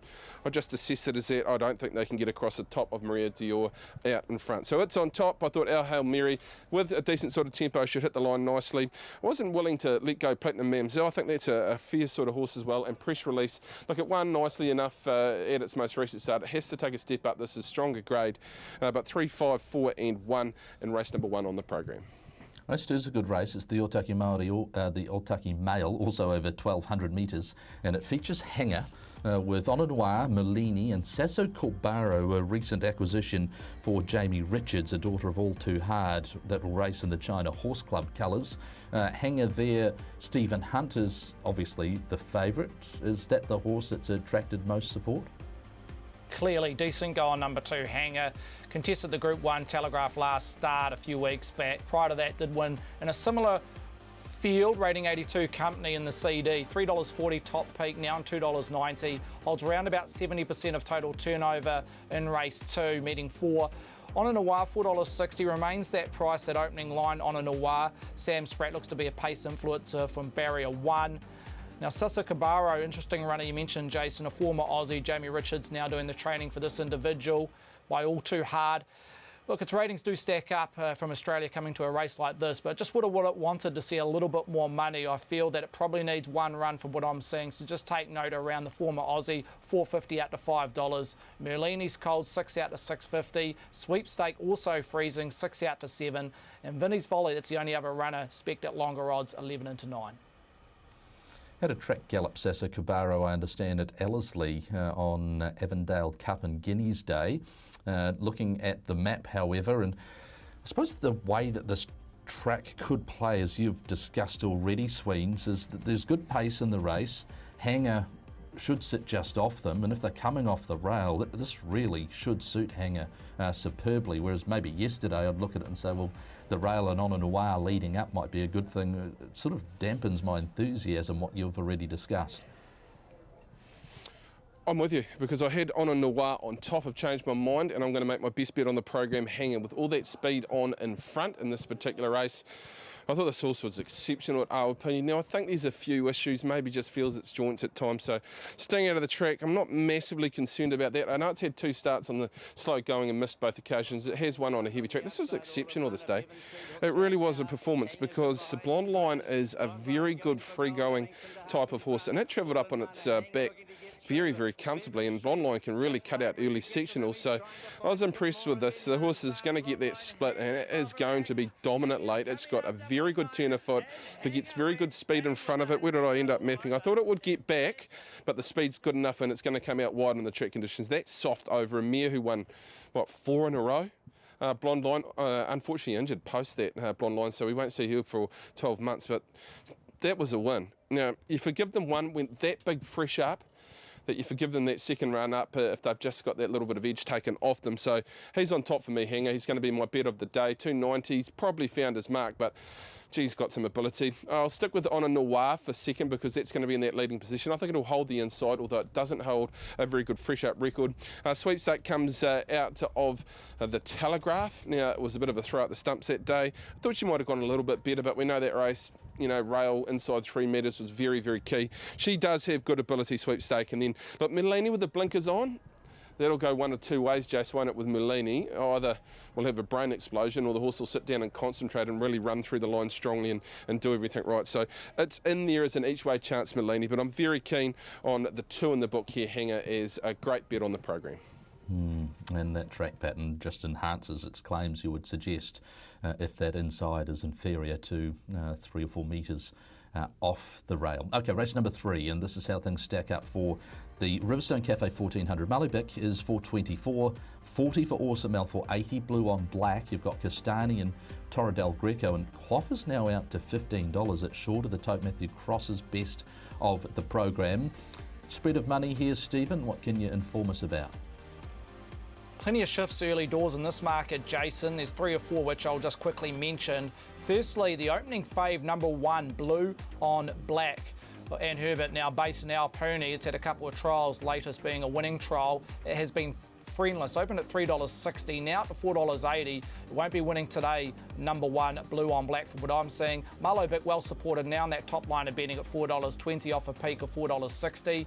Awesome Al well supported at $4.40, the local, that is its opening line. And the couple that have specced at long odds I've identified here, punters and early doors. Number 8, Castani, Opie Boston does the riding, 9 into 7.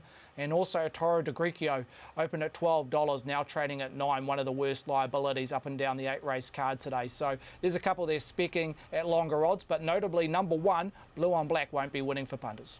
It's pretty important because it was 4th in the James and Annie Sarton Memorial. Madison County was 3rd in that race, came out of it and won the 2,000 guineas, a sort of Osmond Chigi Express. It was a sprint home. It was a dawdle of a race, as farcically run, but still to run 4th behind that quality of opposition is a recommendation. Has won at the trials. Mertens, Heineken Rocks, Marlow Bick and Benno, runners that could feature in this early on. Bevan Sweeney, your thoughts on the 3rd?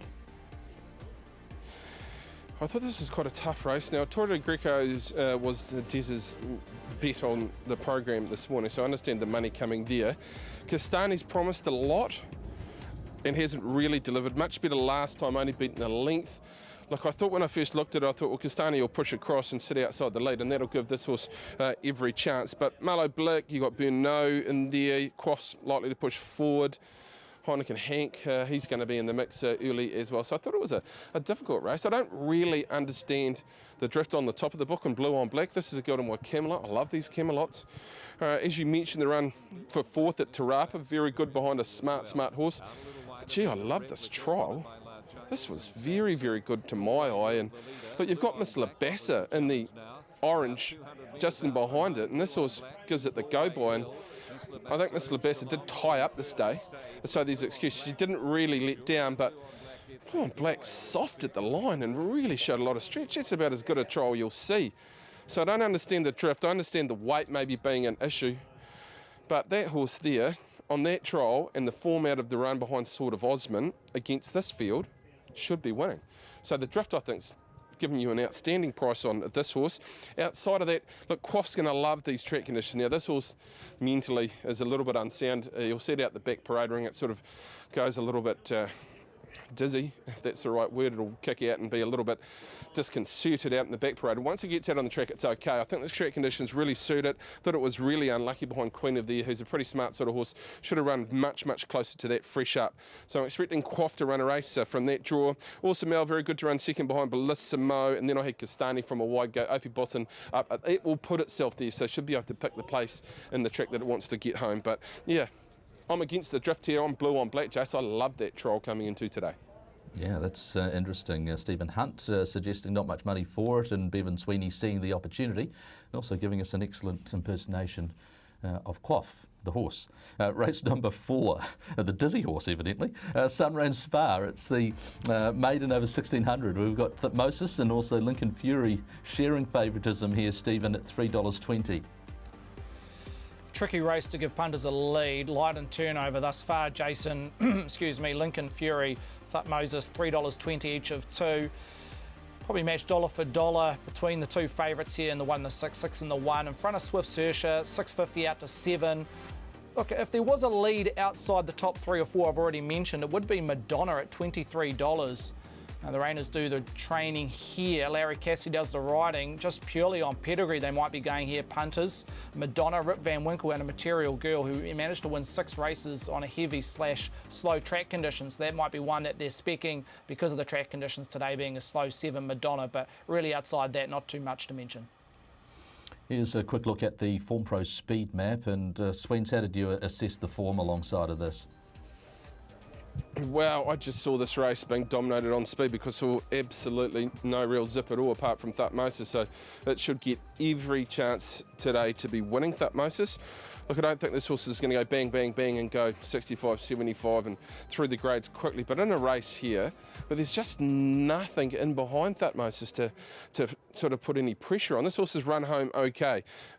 Took beyond the Fort, who was very good on debut, to get across the top of it last start, and Gerda, who flew from the clouds and takes its place here this afternoon. had to get across the top of it when it led up on that occasion. So just by default, really, I thought this race was just a speed-dominated affair, so I went with the one on top. Run lead's going nice enough. If there was good speed, then Tyro's got all the ability to win this race. I just don't see it there. And Lincoln Fury in the last couple of runs has promised a little bit, but I'm just going purely on the speed map in this race. Thutmose gets it soft and will be very tough to beat. Race number 5, you spoke of Beyond the Fort, competes in the 5th at Otaki, and this is how things shape up there. Platinum Wildcard is $2.80. Look, he was good, winning a rating 65 at Whanganui back in early January, and since then has gone down by narrow margins to Miss Doherty and Abbey Road. Harlem & Co there at $4.60, Owen Patrick Bosson. Gerda there is the second favourite, $4. Horse number 6, the Daughter of Denman, trained by Emma Davis. Is it about Platinum Wildcard, or what can you report on this betting-wise, Steve? Interesting runner, number 1, Platinum Wildcard. The mile will really test this individual. I see the connections have taken off the blinkers, and that's maybe purely that the horse can see the attackers late in the piece because it's been bombed in its last 2 occasions running second. $2.80 off a peak of $3.60. Punters pretty keen on number 1, Jason, with Robbie Hannum doing the riding here. In front of Gerda, who's been well supported at $4, but Platinum Wildcard holds 5 times more money than the second favourite in Gerda at $4. So Punters pretty happy if you shopped early doors around number 1 at $3.60. Harlem & Co just accepted a $2,000 bet at $5 around Harlem & Co, now $4.60. And beyond those 3 runners, every other runner has been a notable drifter. But Punters pretty keen on Platinum Wildcard, even though it's been a bridesmaid in its last 2 encounters. Certainly quite like the horse when it's allowed to roll at an even, genuine tempo in front. Platinum Wildcard, and look, Swiss L and Harlem & Co are other potential pace setters in the race, but even though the blinkers come off, look, is that an indicator as to how they are intending to ride it, do you think? I just quite like the horse rolling along and doing its own thing, and, you know, setting sectionals that are hard to run down and potentially being better here. Look, I might have missed a trick here because I haven't got Platinum Wildcard in 4 in my selections. I think the mile will test it. I think these off-track conditions will test it. I think the weight's going to be a test, and I think it's had every chance to win its last couple in this type of grade. So I'm just going for a little bit more value on horses who I have seen a fair bit of stretch about. Gee, Harlem & Co at Wanganui was exceptional. It's now with Emily Holmes. It was a winner here very early on in its career. It's had some injury issues. It's now with Emily, and she's got this horse flying. It was really good at Trentham, really wanted to attack the line, charged late behind Mick Jean and went down by a very short margin. I think the mile absolutely perfect for this horse. The draw's fantastic. I think it gets every chance in the run. Cleaver, the run behind Abbey Road, good enough. I thought it was exceptional at New Plymouth, and I think he's got a bit of ability, although the draw may be against him late in the piece. Gerda, what a run that was. It came from last, and not many horses did it on that today to beat Thutmose. Very good behind Over the Top. He's gone on and 1 down South Post, that performance. And then Beyond the Fort. Look, I know Bill was a bit surprised that it won over the 1,600 metres on debut, but it was very good as well. So you've got a line between Gerda and Beyond the Fort, who have both beaten Thutmose late in their races, but I'm just impressed with Harlem & Co. I think a horse that's had some injury issues won't mind a little bit of cut out of the track, and it's really, really attacked the line across its first 2 starts. I can see it winning this at some reasonable sort of money, so playing against the fade, probably at my peril, possibly at my peril, but just got a couple of niggles around the top of the book. Yeah, maybe we'll get one of those nice runs with Swiss L, a horse that does go hard in front as well, with Platinum Wildcard there. Maybe we could just slot it in behind. So, intriguing race number 5. Race 6, this is the El Cheapo Cars at Ocoa Cup. Over 2,200 metres, Filar $2.90 and Solsifade $3.20. There've been a few moves amongst those two, Stephen? Yeah, there has been, Jace. I think it's purely down to track conditions. A slow 7. Filar open $2.60 out to $2.90, where Solsifade really does have that wet track form on the board compared to Filar. $3.50 and a $3.20, and I wouldn't be surprised if number 7 started in that top line of betting later on this afternoon in front of Filar. A few of these interesting runners at the top of the book. In a benchmark race, they get a hefty weight, even though a few of them claiming. One of them being Samson, 14-10, down to 62.5 with that 3 kg claim, and also well supported has been Alenko Prince, 10-9, all in vogue with the slow 7 track conditions on paper, friendless, $7.50 out to $8.50, and also Kamada Lincoln, 9 out to 10. So best lead I can give is Solsifade with a chance of being favourite later on this afternoon. Okay, this is the map for the Raukaua Cup, and Samson, look at the pace in this race I thought was nightmarish, Bevan. Do you think that Samson might be the leader, or were you sort of thinking that All in Vogue and Salsafe might be able to work across with Zach Brown, a horse that sort of sat close to the pace as well? Well, I thought Zach Brown would lead from that wide draw. I think they'll push forward and lead on him. I think Simpson will take a sit with his weight. You've got a Linko, Filo, Rock On and Commander Lincoln who definitely go back. They've got no early muster at all. So if Zach Brown comes across, Sampson takes a sit, then Salsafe, All in Vogue, both get runs, one off in a pretty comfortable sort of position. Salsafe is an interesting one. I'm not sure they're convinced this horse now handles a slow track condition. I know it says that in the race book, but that was much earlier on in its career. I thought they had a couple of niggles, and I spoke to Jonathan on Thursday on the long drive home, and he wasn't sure if they got a lot of rain this horse would even start, but Jamie's elected to line it up, and it is a horse that will really, really try. It's got a very honest sort of attitude about it. Look, I was very keen on All in Vogue. I was hoping the track conditions were going to be that little bit better. It was my value on the program, actually, because its last start it was off the track behind Flamingo, who's flying. It was only beaten 3 lengths, and 2,200 metres will suit this horse this afternoon. You just forgive the run behind Consensus. It was good, fresh up. It was a big run, fresh. Just took the shine off at second up. I thought, okay, third up.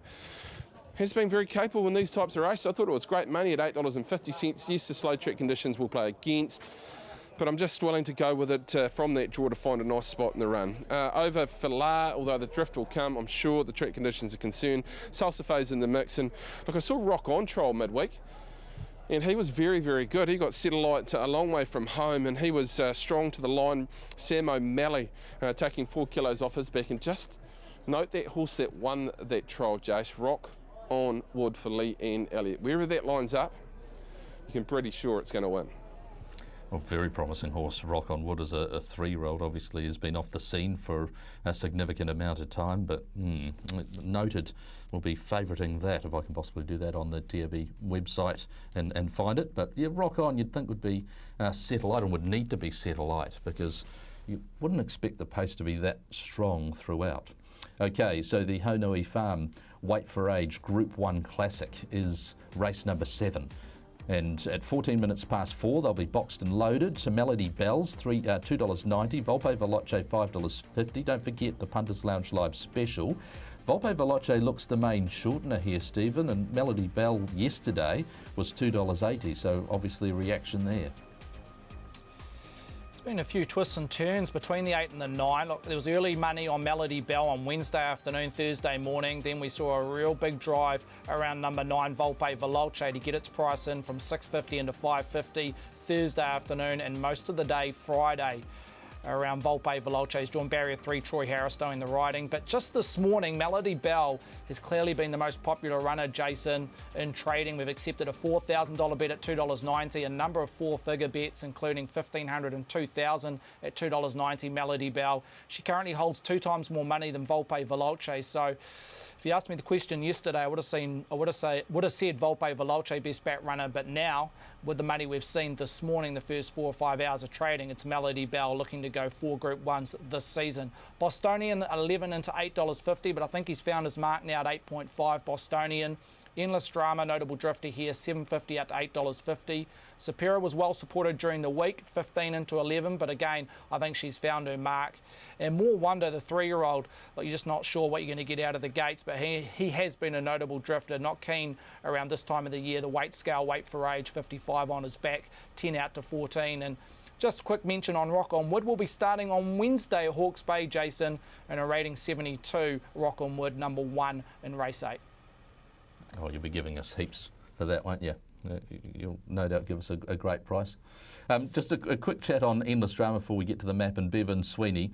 We've seen quite a number of Australian trained runners over the summer here. Notably Longleaf was successful in the Karaka Million 3-year-old Classic, but we've seen some 3-year-olds that haven't gone so well. A couple from Chris Waller's barn, Botti and Nobu and Tolmac.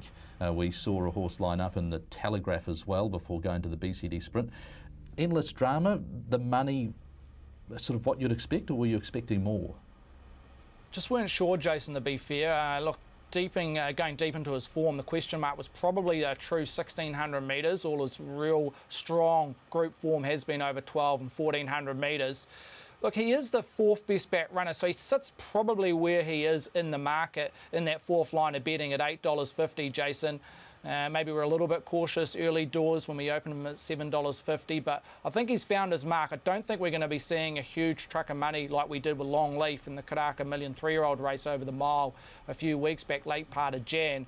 Endless Drama, $8.50. I can just see there's too much money around the favourites, Melody Bell and Volpe Veloce, to make sure that $8.50 will hold up. Here's the map. Over to you, Bevan Sweeney, for your assessment of the race. Oh, well, I found it very difficult, and the horse that sort of sticks in my claw a bit is Choice Attitude, and exactly what that horse does. I watched the first school yesterday. I wasn't quite as convinced that Melody Bell and Consensus can get there that easily, but she's got all the quality and all the attitude, even if she works in the run, that she's going to be right there at the line, because Choice Attitude, I can't see them changing pattern, even though they're well out of their grade, that they will kick up. I think Shadow's Cast is showing as much zip out of the gates as any horse in the senior ranks at the present moment. So he's going to be right there, possibly outside Choice Attitude. And then the two runners, Consensus and Melody Bell, well, they have to decide whether they want to work and get across to that leading position down the back, or they try and take a sit in behind those two. I think they've got the ability clearly to get there, but they might just have to work a little bit down the back. So Melody Bell, she's the benchmark. It's hard to go away from what she has done this preparation. The last up run was all attitude, really. I thought at the 200 metre mark there was no chance that she would win. She ended up doing that, so she just has my respect, and she should have the respect of all the runners in this particular race. It's an interesting race. You mentioned Endless Drama. I want to be against this horse. The draw's probably a bit of a niggle now from an inside gate. Look, it missed away at its most recent start. Here's Melody Bell. I thought at this point, well, I don't think she's going to get there, but then Troy's changed ground again, and she just wants to win. Volpe Veloce out wide, very good. Bostonian looked to have it shot to pieces at this point. You think, well, she can't get past these horses late, but she does. And I think she's as strong on the line as Volpe Veloce, don't you? I think she is going just as well as Volpe. She got back and she got out in the centre of the track. She was very, very good. Just that couple of posies further back in the run probably played against her, but if she gets a run, I think they'll be a bit more positive and try and keep her forward. Here's Endless Drama. Now, look at the horse missing away here. And then what happens? As he gets beaten 4.5 lengths now. I know everyone's going to say it's Tom Melbourne, but give Tom Melbourne a bit of credit. He is a pretty serious sort of racehorse, and I know a lot of people like to knock him, but he won this race, and he's a very good horse, if not overly genuine at times. But this horse is exceptional. After missing the start by that far to get within 4 lengths, whether this franks strongly against Melody Bell and Volpe Veloce, I'm not 100% sure, but I won't be putting a line through this horse on that effort, because if it jumps away with them, doesn't it run right next to him? I think it does. So it's got a few bit of ability, international flavour here with Larry Cassidy and Chris Waller. So all that said, I'm not going to go against the 8 Melody Bell, the 9 Volpe Veloce, the other 2 benchmarks. I think Endless Drama could be right in the mix here. And don't count out Shadow's Cast. He's a different horse this preparation. After that heart fib down at Riccarton, he has come back, looked sensational, run up to those looks. To win at Thorndon from an outside gate, put himself across on speed, and to show that sort of determination says that he's a good horse. And he's really found his mojo. We identified him as a young horse, Jason. He's just taken time, and I think time has been his friend. And I know the slow track conditions probably play against him more than like the Volpe Veloces, the Bostonians and Melody Bells of this world. But he's got the wins on the board, and that's a big factor, and he'll be right on speed. Yeah, he's been in career best form his last 2 starts, and therefore now a Group 1 winner, Shadow's Cast. Looking forward to the Honui Farm Wait for Age at Otaki. Race number 8, this is how things stack up for the last. We've got Platinum Invader, and you've already spoken about this, Stephen. I assume that there's not much else to report, or is there? Not really, Jason. $2.50 top peak when betting commenced on Thursday around Platinum Invader, now $2.10. And wouldn't be surprised if he touched red later on this afternoon. Chris Johnson does the riding. He's a $21 chance for the Derby in 7 days' time. Rock Your Socks, $6.50 out to $7.50. He's a 101 chance for the Derby in 7 days' time. Outside that, if you want to maybe Quinella, the stablemates in Platinum Invader and Chartwell 13 into 11 has been the only other runner that's come in from an opening line. Original Gangster, Opie Bosson, a $2.80 favourite for the J Challenge, Opie Bosson. That's been a notable drifter, 9 out to 12, Original Gangster. Yeah, like you mentioned, outside that, there's really not too much to talk about other than number 7, the Son of Redwood, to finish in the punters' eyes, hopefully, a lot of multis. Yeah, hoping that's going to be the case, that it wins, and that would vault it to 19th in the order of entry for the Vodafone New Zealand Derby. This is the speed. There is some speed with All in Stitches and Fictitious. There are a lot of horses, though, Sweens, that have generally got back. So certainly if you're Chris Johnson on Platinum Invader, you wouldn't want to be left flat-footed when the sprint goes on. No, look, this is the throw at the stumps, isn't it? So he won't be back there. I know they're trying to train him to win a derby, so they've been sitting back and trying to come across the top of them. But when you're in a situation like today, where you see that speed map, I think you'd be putting him forward to midfield one off if you can find a spot like that, because he needs to be winning here this afternoon. And of course, Lisa has quite a few hands in that derby. You'll get into 19, does your Nate run? You know, what's the mix going to be there? She's also got Lincoln Falls in the mix as well, clearly. I think he's just winning. And I think the price earlier was great, $2.10, $2. I still think that's okay around a horse who's probably going to line up in a derby. Fictitious is tough, and she'll love these track conditions. She'll put herself right there. She doesn't lie down on her run, so she'll be tough. A winner here. Over the page to the 9 in the book, Jace, that being Shissot Unlucky in the Oaks Prelude. Very good when winning prior to that. And then over the top, can't fault winning form, and over the top's won 2 of its last 3 up to the 2100 metres, was good enough over the 18. So I marked them 7 to beat 6, 9 and 1, but Platinum Invader should be winning the last on the program. Hanger's going to be my best on the program. I think assessing that race now with the speed and the way the track, I suggest will play. I think he's got all the ability to win that particular race. All in Vogue is my value bet. I'll have 50 to win on Hanger, 25 on All in Vogue, and we'll spend the other 25, Jason, will go Hanger into Platinum Invader in the last multi, those 2 up.